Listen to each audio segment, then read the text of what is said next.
Today we're going to add some more Trufiber carbon fiber to our 2018 Mustang GT.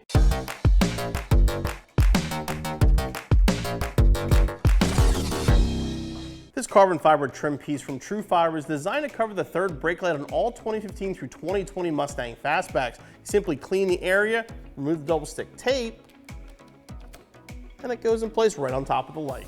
The installation is very easy, requires no tools. Step 1, clean the area with the supplied alcohol.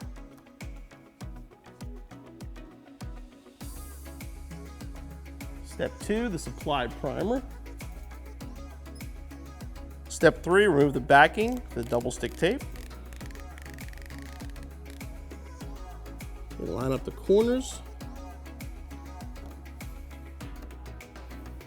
And push it down into place.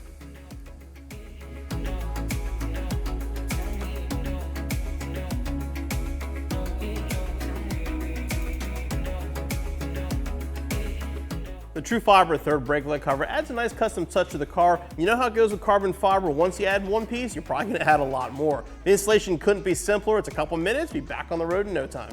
Hey guys, hope you enjoyed that video. Make sure you click on the CJ button so you subscribe for future videos, and click the corner up here for more videos for your Mustang.